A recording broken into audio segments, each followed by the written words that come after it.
Hello students, अस्सलाम वालेकुम। कैसे हैं? मैं उम्मीद करता हूँ आप बिल्कुल ठीक होंगे। स्टूडेंट, मैं हूँ मोहम्मद जाफिर और मैं आपको यूट्यूब चैनल फिजिक्स में खुश आमदीद कहता हूँ। स्टूडेंट, आज हम स्टडी करने जा रहे हैं FSc part 1 physics chapter number 1 measurements. और स्टूडेंट्स, आज का जो हमारा आर्टिकल है बहुत ही ईजी और इम्पोर्टेंट आर्टिकल है ऑब्जेक्टिव के लिहाज से और शॉर्ट क्वेश्चन के लिहाज से। मैनी टाइम्स ये क्वेश्चन आपके बोर्ड एग्जाम में भी क्या किया गया है, पूछा जा चुका है। तमाम बोर्ड्स के पी के हो सकता है, सिंध हो सकता है, डेरा गाजी खान, मुल्तान, बाबर, तमाम बोर्ड्स के अंदर ये क्वेश्चन पूछा जा चुका है। तो स्टूडेंट, आज हम सीखेंगे। आज हमने पढ़ना नहीं है, सीखना है, क्योंकि ये ऑब्जेक्टिव हमेशा सीखने से ही सॉल्व होगा। राइट हो गई बात? तो आज का हमारा क्वेश्चन है students, dimensions of physical quantity. हमें क्या करना है? फिजिकल क्वांटिटीज की डायमेंशन मालूम करनी है। तो कैसे मालूम करेंगे, इसको डिफाइन कैसे किया जाता है, और इसके कुछ पॉइंट्स हैं होमोजेनिटी के लिहाज से, वो भी हम क्या करेंगे, चेक करेंगे। और ड्राइविंग फार्मूला कैसे ड्राइव करते हैं, और ये अहम पोस्टुलेट है इस पूरे चैप्टर का, और खास तौर पर इस आर्टिकल का। कौन सा article? Dimensions of physical quantity. तो आइए स्टूडेंट्स, सबसे पहले हम क्या करते हैं, इसको डिफाइन करते हैं, फिर देखते हैं कि रिप्रेजेंट कैसे किया जाता है, फिर हम इसकी 2 या 3 एग्जांपल्स को सॉल्व करेंगे ताकि हम डायमेंशन बनाना सीख जाएं, क्योंकि डायमेंशन सीखी जाएगी, पढ़ी नहीं जाएगी। तो वजह से स्टूडेंट्स, सबसे पहले हम डिफाइन करते हैं कि डायमेंशन को डिफाइन कैसे किया जाता है। यहां पर इसको डिफाइन किया गया स्टूडेंट, द क्वालिटेटिव, क्वालिटी के लिहाज से, nature of physical quantity. Physical quantities की हमने क्वालिटेटिवली नेचर हमने क्या करनी है स्टूडेंट्स से बयान करनी है, उसको क्या कहती हैं जी, डायमेंशंस। और इसका एक पॉइंट मैंने लिखा है यहां पर, it can be represented by a specific. इसको रिप्रेजेंट किया जाएगा किससे? स्पेसिफिक सिंबल से। सिंबल का मतलब आप जानते हैं अलामत होती है, खास अलामत से रिप्रेजेंट किया जाएगा with in the square bracket. यहां पर 2 बातें बड़ी ही इंपॉर्टेंट हैं, एक है स्पेसिफिक सिंबल और दूसरा क्या है जी, स्क्वायर ब्रैकेट। यानी कि हमें एक सिंबल का इस्तेमाल करना है, खास अलामत का इस्तेमाल करना है, और उसके इर्द गिर्द क्या लगानी है, हमने स्क्वायर ब्रैकेट्स लगानी है। तो तब हमें क्या मिल जाएगी, डायमेंशन। लेकिन यहां पर एक बात नोट कर लीजिए, डायमेंशन के लिए हम सिर्फ और सिर्फ बेस क्वांटिटी इस्तेमाल करेंगे, जबकि यहां पर मैंने डिफाइन किया है फिजिकल क्वांटिटी। और आप जानते हैं फिजिकल क्वांटिटी की टाइप कौन सी इस्तेमाल करनी है हमने, बेस। किसके लिए? डायमेंशन के लिए। फॉर डायमेंशन, मैं यहां पर मेंशन कर देता हूं स्टूडेंट्स, फॉर डायमेंशन, डायमेंशन के लिए we use only base quantities. हम सिर्फ किसका इस्तेमाल करते हैं? बेस क्वांटिटीज का, क्योंकि डेफिनेशन में मैंने बात की किसकी, फिजिकल क्वांटिटी की। और याद रखें, डायमेंशन के लिए तमाम फिजिकल क्वांटिटीज इस्तेमाल नहीं की जाएंगी, सिर्फ और सिर्फ इसकी कौन सी टाइप इस्तेमाल की जाएगी, बेस। तो ये भी माइंड में रखना है। अक्सर बच्चों को पता नहीं होता कि डायमेंशन किस क्वांटिटी की मालूम की जाती है। उनके माइंड में होता है कि हमने तो डेफिनेशन स्टडी की है जिस फिजिकल के लिहाज से, लेकिन हमें फिजिकल की कौन सी टाइप इस्तेमाल करनी है स्टूडेंट्स, बेस। याद रखिएगा। तो अब हम इसके एग्जांपल को सॉल्व करते हैं। देखिए स्टूडेंट्स, मैं यहां पर एग्जांपल ले रहा हूं, एग्जांपल। सबसे पहले जी फोर्स की अगर हम बात कर लेते हैं, F इज इक्वल टू क्या होता है जी, एम में, इसका फार्मूला होता है। यूनिट क्या होता है जी, न्यूटन। न्यूटन क्या होता है जी, देखिए मैथ किस में होता है, किलोग्राम में। एक्सेलरेशन क्या होता है, मीटर पर सेकेंड स्क्वायर। अगर हम न्यूटन की बात करें तो न्यूटन बेस क्वांटिटी नहीं थी। ये कौन सी क्वांटिटी थी, डिराइव। कैसे डिराइव थी? जब हमने डिराइव्ड की डेफिनेशन पढ़ी थी, हमने ये अंडरस्टैंड किया था, it give maximum number of base quantities. ये हमें बेस क्वांटिटीज के मैक्सिमम नंबर देती है। देखें, मैथ भी किलोग्राम मैथ है, ये भी बेस क्वांटिटी है। मीटर क्या है, लेंथ, ये भी क्या है, बेस क्वांटिटी। सेकंड भी है base quantity. It mean 3 base quantities मिली हुई है। तो तब क्या बना, न्यूटन। तो हमें मालूम करनी है डायमेंशन। डायमेंशन के लिए डिराइव फिजिकल क्वांटिटीज का इस्तेमाल नहीं किया जाएगा, किसका इस्तेमाल किया जाएगा, बेस। इसी वजह से मैंने न्यूटन को कन्वर्ट कर दिया किसमें, बेस में। अब हमें क्या करना है जी, डायमेंशन फाइंड करनी है। क्या फाइंड करनी है स्टूडेंट्स? डायमेंशन। क्या फाइंड करनी है? तवज्जो से, डायमेंशन, क्योंकि हमारा आर्टिकल डायमेंशन के बारे में है। इसमें दो बातें हमने अंडरस्टैंड की, स्पेसिफिक सिंबल्स। सबसे पहले हम सिंबल्स का इस्तेमाल कर लेते हैं। किलोग्राम क्या होता है? मैस। मैस को किससे रिप्रेजेंट किया जाता है? कैपिटल एम से। यहां पर स्पेसिफिक सिंबल हमने यूज करना है ना, यानी कि कैपिटल लेटर्स का इस्तेमाल करना है। किसमें? डायमेंशन में। मीटर क्या है स्टूडेंट्स? लेंथ, कैपिटल एल आ गया। नेक्स्ट है सेकंड। सेकंड को किससे? टाइम से, capital T. Power as it is रहने दे। पहली बात कंफर्म हो गई कि हमने स्पेसिफिक सिंबल इस्तेमाल कर लिए। इट मीन हमने बेस क्वांटिटी को कैपिटल लेटर्स में रिप्रेजेंट करना है। जब हम कैपिटल लेटर में रिप्रेजेंट करेंगे तो वो क्या कहलाएंगे? स्पेसिफिक सिंबल्स कहलाएंगे। नंबर 2 पर क्या था? हमने स्क्वायर ब्रैकेट लगानी है, तो ये लगा दी हमने स्क्वायर ब्रैकेट। तो स्टूडेंट ये हमारे पास क्या बन गई? डायमेंशन बन गई किसकी? Base quantity. अदरवाइज आप कोई और डायमेंशन मालूम करना चाहते हैं तो स्टूडेंट्स मैं यहां पर एक और एग्जांपल ले लेता हूं। एक्सेलरेशन। एक्सेलरेशन क्या होता है जी? Del V over del T. इसका यूनिट बनता है जी मीटर पर सेकेंड स्क्वायर। तो सिंपल सी बात है, इसकी डायमेंशन मालूम करते हैं। मीटर क्या है? लेंथ, एल से रिप्रेजेंट कर दिया, राइट हो गई बात। इसको एल से रिप्रेजेंट कर दे।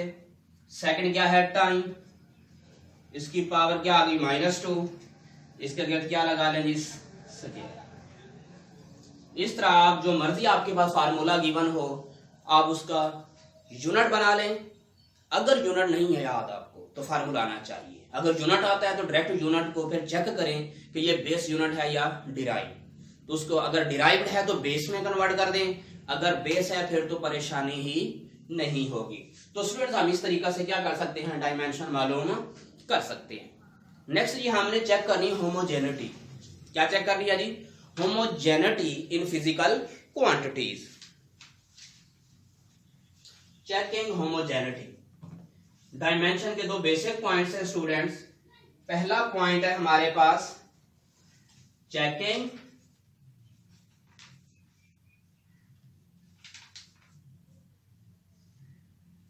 Homogeneity, ममासलत।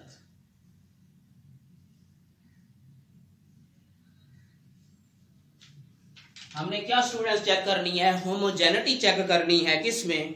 Of physical equation. Physical equation. Physical equation में हमने होमोजेनिटी चेक करनी है और बताना है कि लेफ्ट और राइट साइड दोनों क्या हैं? इक्वल हैं, एक जैसी हैं। We have to show that, हम जाहिर करना चाहते हैं, टू शो दैट, हम ये बताना चाहते हैं कि dimension of left side and right side क्या होनी चाहिए? इक्वल होनी चाहिए।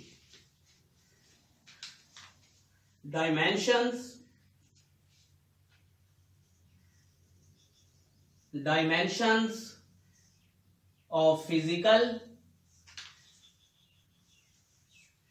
dimensions of physical quantities on both sides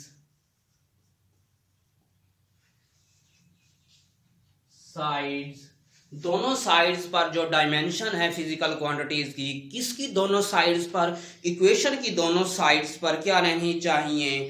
are the same. Of equations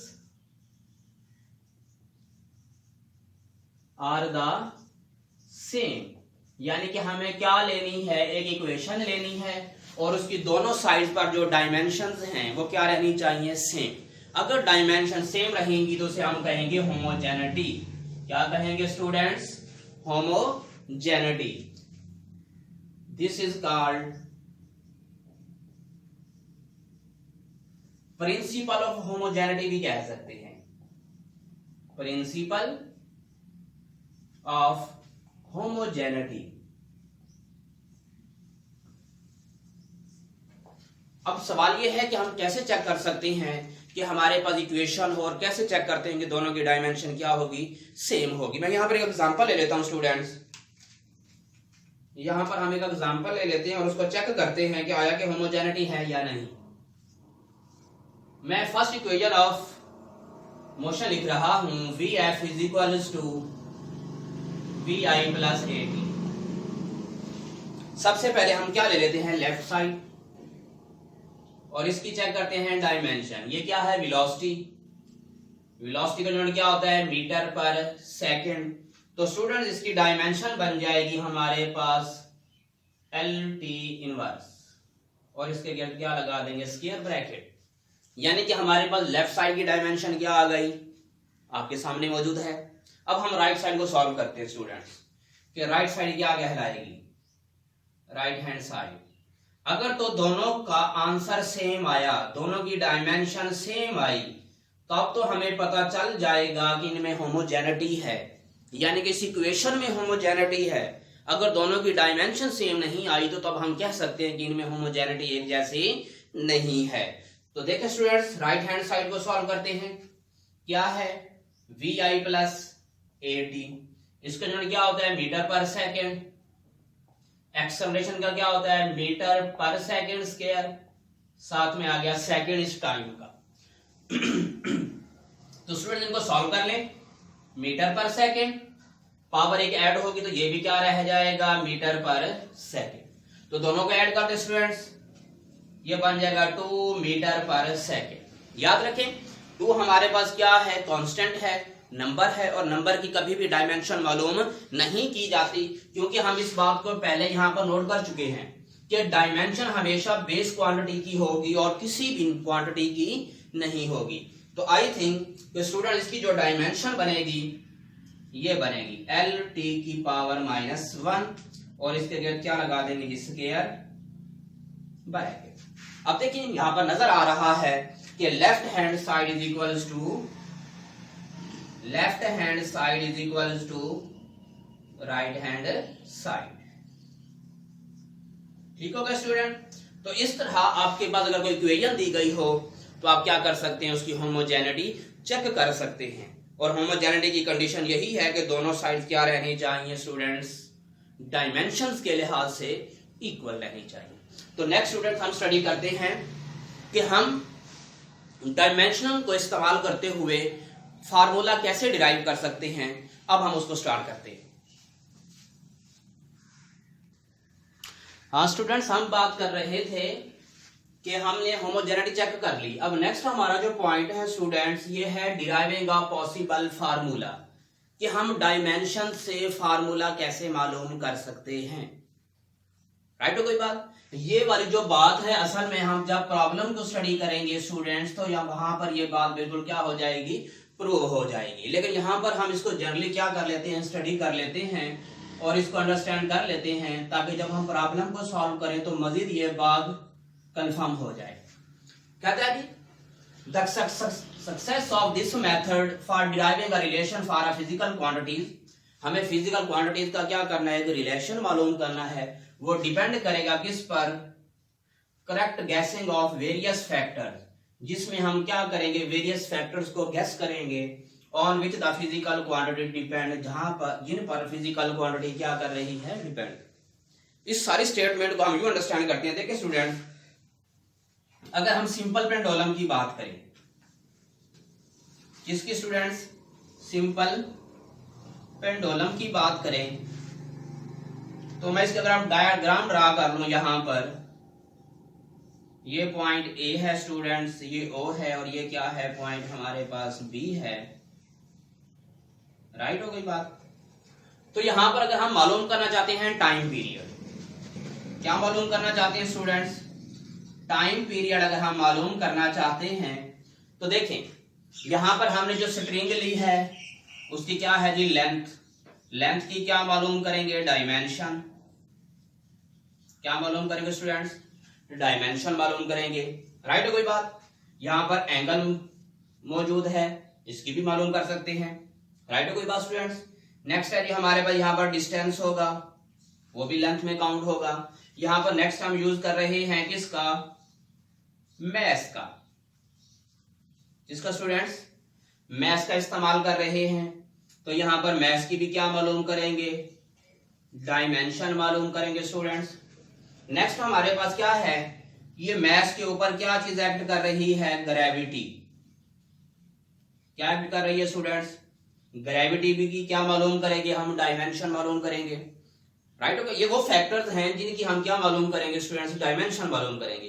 तो जब हम इनकी डायमेंशन मालूम कर लेंगे और लास्ट में हमें जो फार्मूला मिलेगा T is equals to 2πL/g, तो ये वाला फार्मूला हमें मिल जाएगा। कब, इन फैक्टर्स की डायमेंशन मालूम करने के बाद। अगर आप इसको प्रूव करना चाहते हैं तो आप अपने बुक की एग्जांपल 1.5 को सॉल्व करके देखिए, हमारे पास टाइम पीरियड का यही फार्मूला जनरेट होगा। तो आई थिंक स्टूडेंट्स आपको पता चल गया है कि हम क्या कर सकते हैं, डायमेंशन की मदद से एक फार्मूला भी क्या कर सकते हैं, डिराइव कर सकते हैं। कैसे, फैक्टर्स की डायमेंशन मालूम करते हुए। Next students, limitation.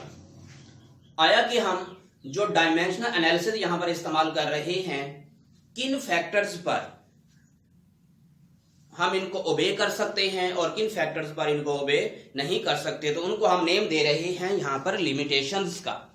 इसका नेम दे रहे हैं स्टूडेंट्स, लिमिटेशंस का। और याद रखिए, ये जो लिमिटेशंस हैं आपसे पूछी जा सकती हैं एज अ शॉर्ट क्वेश्चन। क्या की जा सकती हैं स्टूडेंट्स, पूछी जा सकती हैं एज अ शॉर्ट क्वेश्चन। यहां पर हेडिंग दे लें स्टूडेंट्स, लिमिटेशंस। किसकी लिमिटेशंस हैं स्टूडेंट्स, डायमेंशंस की। किसकी लिमिटेशंस है स्टूडेंट्स, डायमेंशंस की, वो गिवन है। डायमेंशनल एनालिसिस,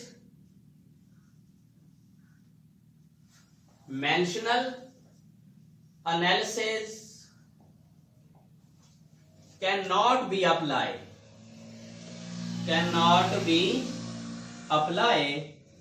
डायमेंशनल एनालिसिस को इस्तेमाल नहीं किया जा सकता टू डिराइव, अखज करने के लिए। हम यहां पर पॉइंट्स बना लेते हैं स्टूडेंट्स। पहला पॉइंट है कि हमारे पास अगर कोई कांस्टेंट आ जाए, क्या आ जाए स्टूडेंट्स, कांस्टेंट आ जाए, जिसको हम न्यूमेरिकल कांस्टेंट कहते हैं। क्या कहते हैं students, numerical constant. Numerical constant की डायमेंशन मालूम नहीं कर सकते। जिस तरह की होमोजेनिटी में हमारे पास 2 आ गया था, तो 2 की डायमेंशन मालूम नहीं की जा सकती। दूसरा पॉइंट हम इसका नोट कर लेते हैं स्टूडेंट्स, एक्सपोनेंशियल फंक्शन कह सकते हैं आप। क्या कह सकते हैं स्टूडेंट्स, एक्सपोनेंशियल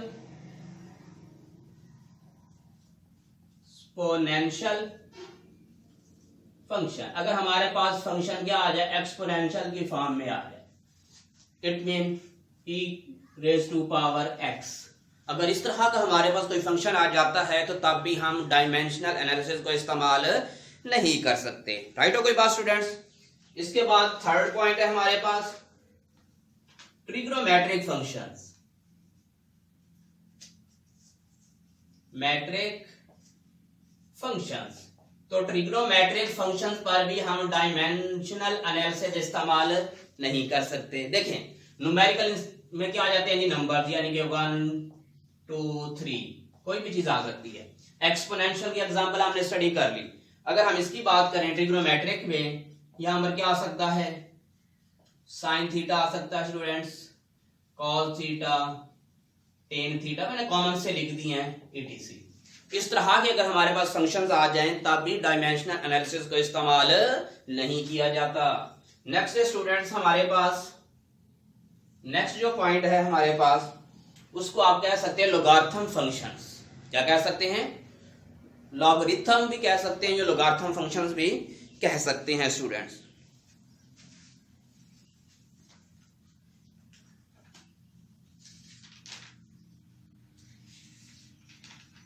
लोगारिथम या लॉगरिथमिक फंक्शंस भी कह सकते हैं स्टूडेंट्स आप इनको, यानी कि ऐसे फंक्शन जो किसकी फॉर्म में हो, लॉग की फॉर्म में हो। इट मीन मैं अगर उसको लिख दूं log 1, इसकी डायमेंशन भी मालूम नहीं की जा सकती। अगर हम इसको यूं कन्वर्ट कर दें log sin x, तो अभी वही बात आ गई, ट्रिग्नोमेट्रिक फंक्शन आ गया और एक क्या आ गया हमारे पास लॉगरिथमिक फंक्शन आ गया। ठीक है, तभी हम इसकी क्या डायमेंशन मालूम नहीं कर सकते। तो स्टूडेंट्स ये वो बातें थी जिनको आपने अपने माइंड में रखना है, ऑब्जेक्टिव के लिहाज से भी और शॉर्ट क्वेश्चंस के लिहाज से भी। स्टूडेंट्स नेक्स्ट है जी, कुछ मैं यहाँ पर फार्मूला लिख देता हूँ जिनकी डायमेंशंस क्या रहेंगी, बिल्कुल सेम रहेंगी। ये मैं जस्ट बोल देता हूँ, आप उसको नोट कर लीजिएगा। स्टूडेंट्स हमारे पास वर्क एनर्जी हो सकता है, टार्क हो सकता है, इसका यूनिट भी सेम रहता है और डायमेंशन भी क्या रहती है, सेम रहती है। तो लास्ट में स्टूडेंट्स अगर आपको इस लेक्चर में कोई बात समझ नहीं आई तो कमेंट सेक्शन में जाकर आप मुझे क्वेश्चन पूछ सकते हैं और मैं आपको इसका रिप्लाई ज़रूर दूंगा। आप यूट्यूब चैनल फिजिक्स को सब्सक्राइब करें, लाइक करें और शेयर करें ताकि आने वाली हर नई वीडियो का नोटिफिकेशन आपके दिलों की धड़कन बन जाए। अल्लाह हाफिज़।